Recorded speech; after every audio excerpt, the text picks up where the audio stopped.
Hello again. As you know, I am Eli, the computer guy, and today's class is wireless range extenders to enlarge your wireless network. So today we are going to be talking about enlarging your wireless network very easily using something called range extenders. So now, when you first start, doing networking, dealing with wireless access points and routers, it's going to seem to be pretty simple to set up a wireless network. All you do is you plug in the wireless router, you configure the SSID, you configure a WEP or WPA code, and you think, hey, I'm done. That is building a wireless network. Well, the problem is once you get into the professional world, you're going to find out building out wireless networks gets to be a little more difficult. The reason is because of the range of different wireless routers and also the materials buildings are built out of. So one of the problems when I was doing my consultancy here in the Baltimore area is that we have very old buildings. When I talk about very old buildings, why this is a problem is it means that all of our walls are built with brick and plaster. So if you're out in the West Coast, if you're out in Silicon Valley, if you're out in some rather new development, houses that have been built since the 1950s, then the walls of those houses, the walls of those buildings are probably simply made out of sheetrock, out of just a drywall. The thing with drywall is it's not really a horribly dense material, and therefore radio waves can travel through it relatively easily.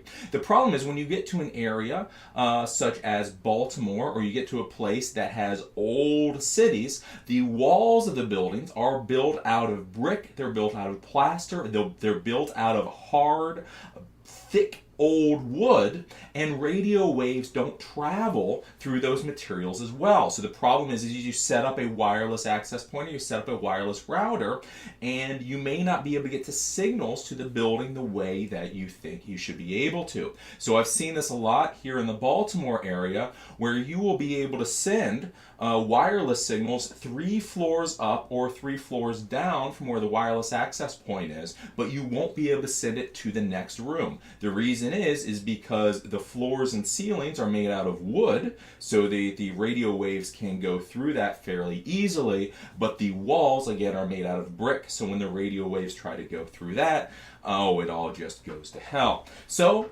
if you're dealing with building like this, the problem is how do you expand the bubble for your wireless access point so that all the devices can connect to the network? Now, if you get really complicated, if you get really sophisticated, you can run a hardwire connections to multiple access points. I've done that in the past, but that gets to be a little expensive and it gets to be a little technical. One of the tools that I like to use, especially in residential environments, is something called a wireless range extender. Now, I just purchased one of these for my own house. As I talk about, the house that I live in is rather large because it was actually an old barn that got turned into a house. So when I moved my office from my basement up to the second floor bedroom where I am now, the problem is the wireless signal did not get here very well. So basically I would get a very, very low power wireless signal. Well, what I did is I plugged in one of these wireless range extenders, and this extended the range of the wireless signal coming out of my wireless router so that my office got the signal A-OK. Essentially, all a wireless range extender is it is a repeater for wireless networking. So let's go over to the whiteboard for a second so I can explain this a little bit. So when I talk about repeaters, repeaters are from the old days of analog radio. They're from the old days of radio. So if you had a radio and you're trying to broadcast out to your buddies with another radio using FM frequency modulation, the issue is in order for one radio to talk to another radio, you had to have something called LOS, or line of sight. So basically, the antenna of one radio had to be able to see the antenna of another radio, and if that could not see the antenna of another radio, the connection would not happen. So the problem is, especially from things like military world, that kind of stuff, is if you have a radio here, you have a mountain here, and the headquarters that you're trying to communicate with is on the other side. If you don't have LOS, if you don't have line of sight, then you can't talk to the other radio. Well, so in the radio days, what they would do is they would set up something called a repeater. So a repeater station would basically be a radio that you would put at the top of the hill so that this radio would have line of sight on that repeater, and the repeater would have line of sight on the headquarters radio, and you could communicate that way. Essentially, the idea of what happens with a repeater is the signal goes from the sender to the repeater. The repeater takes that signal in and then rebroadcasts it down to wherever it's going. So basically, the repeater brings in the signal and then repeats it out.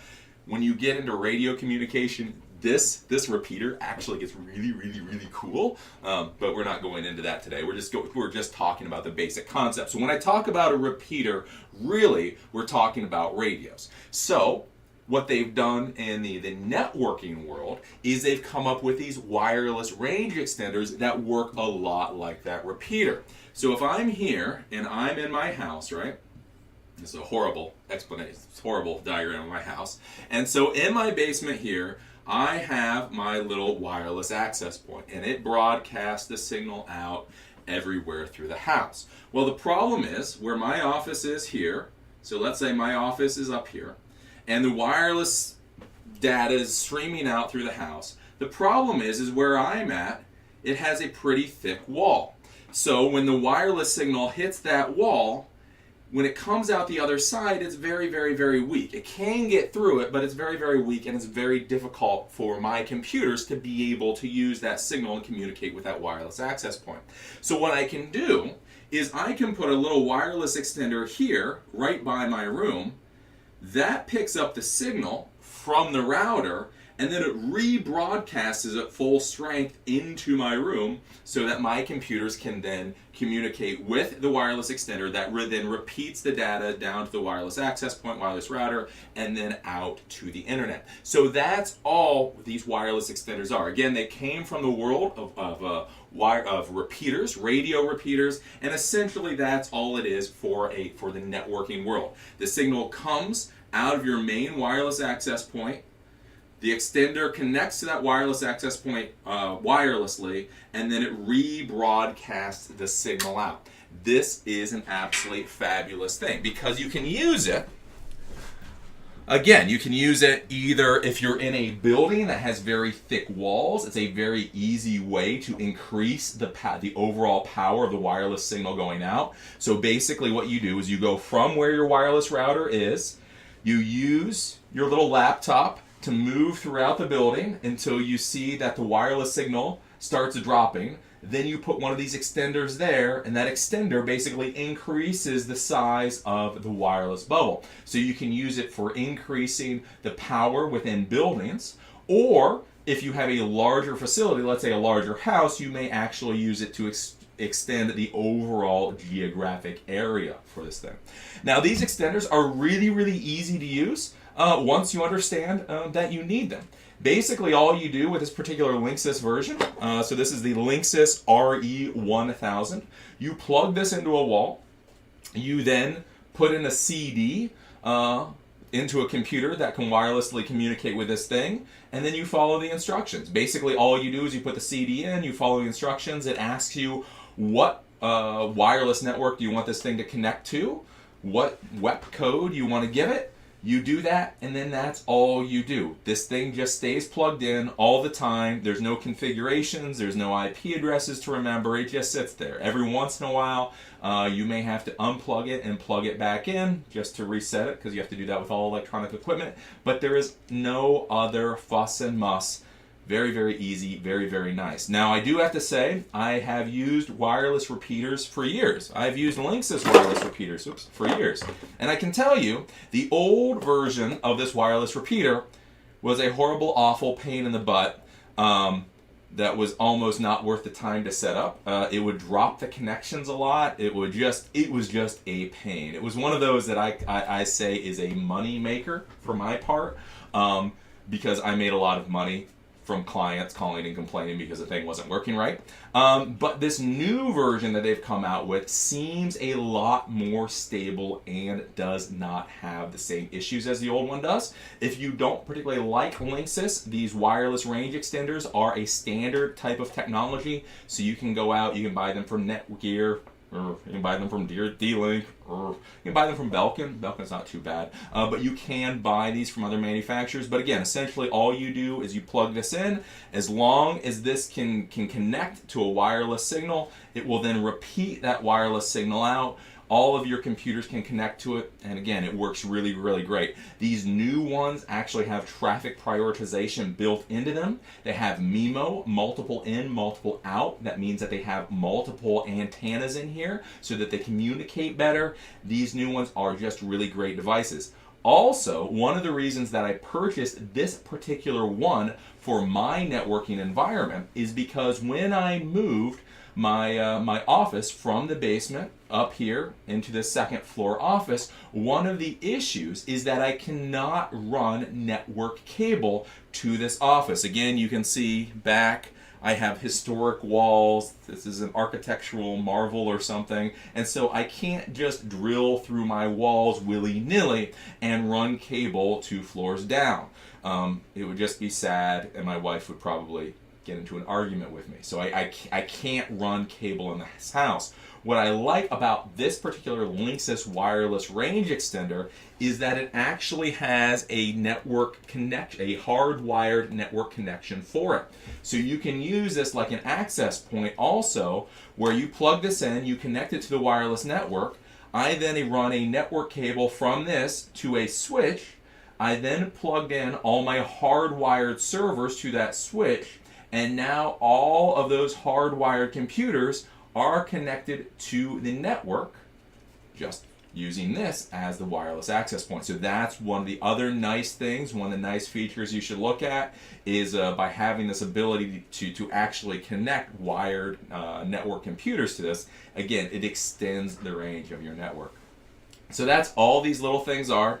The wireless range extenders, I went out to Best Buy. I picked this guy up for like $80 or $90, and generally that is about the cost of them, somewhere between $80 to $100 some odd dollars, depending on what version you go for. Again, as I always say with networking equipment, the better quality you buy, the happier you're going to be. The final warning before I end this little class with these wireless range extenders is, again, a lot of you guys are going to go out and you're going to think this is absolutely amazing, and you have to start throwing this into all of your business clients' networks because it'll be great.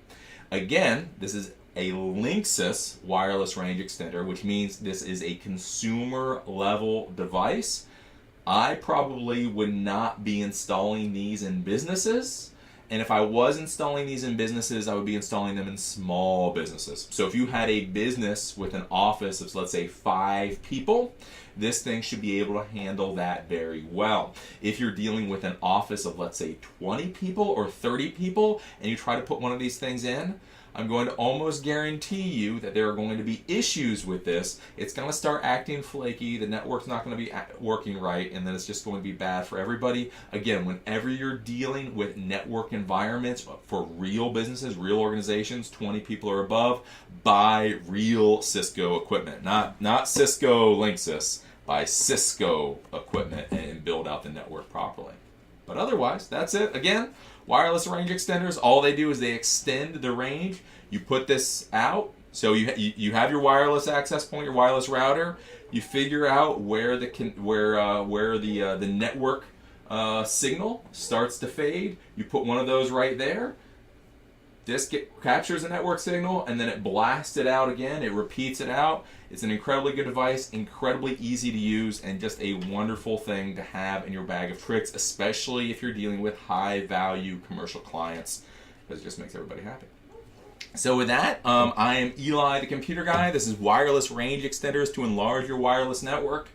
Go out there, play with them, use them, buy one of these things. I swear to you, this is an awesome device.